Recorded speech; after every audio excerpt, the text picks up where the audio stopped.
Quick, name a famous composer. Guessing that you thought Mozart or Beethoven, right? There is an obvious reason for that. It's that they're giants of music and the biggest influencers to come out of what we call the classical era.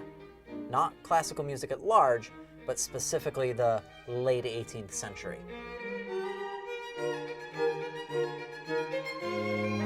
Contemporary pop music encompasses many diverse types of content, only one of which is the actual music. The artist's story and personality and performance style also play into a song's popularity and cultural significance. Remember though, this has always been the case for music, even with what we call classical music. It's easy to forget, frankly, because all of these people are dead. But some famous composers lived lives so controversial and eccentric and tragic that it is essential to fully appreciating their music. As you work to add more classical music into your musical diet, go ahead and read up on these icons like you would for any pop star. It's exactly what audiences did when they heard these composers for the first time. They just didn't have Google to help. For instance, everyone knows that Mozart was a prodigy and a genius, but did you also know that he's rumored to have loved a good poop joke? Yeah, that's right. In letters to friends and family, he shows a flair for scatological humor, and he even wrote a few songs for parties with dirty lyrics, such as K231, Canon in B-flat major, Leck mich I'm Arsch. Is it okay to say that? It's in German.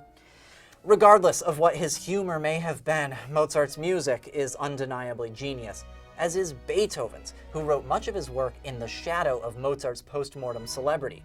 Beethoven is probably most famous for his 9 symphonies. In fact, you probably know most of them already.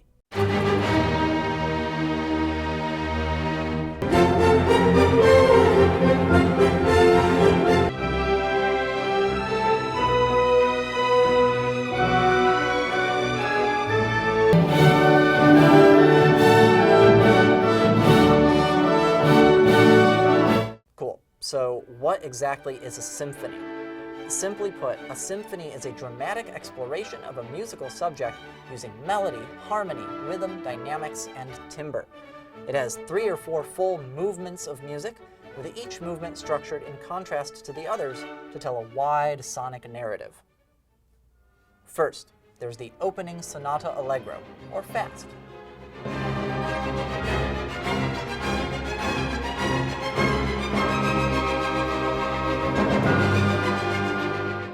Then, a second adagio piece, slow and expressive.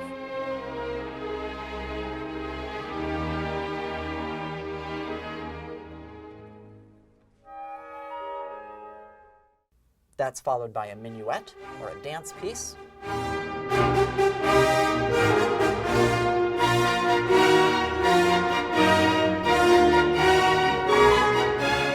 And concluded by another sonata allegro.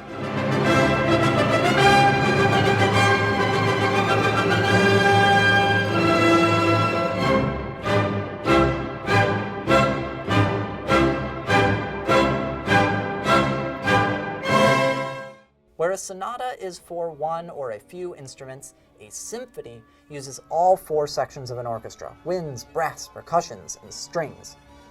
And remember, the technology of each individual instrument in an orchestra has its own history. So, as new musical technologies emerged, the orchestras and the music written for them evolved drastically.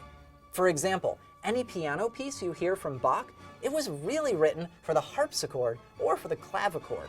There's so much to sink your teeth into with classical music, from the history to the artistry to the celebrity.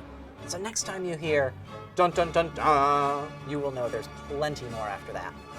For a great place to start, check out our Lifehacker Spotify playlist with some excellent classical pieces.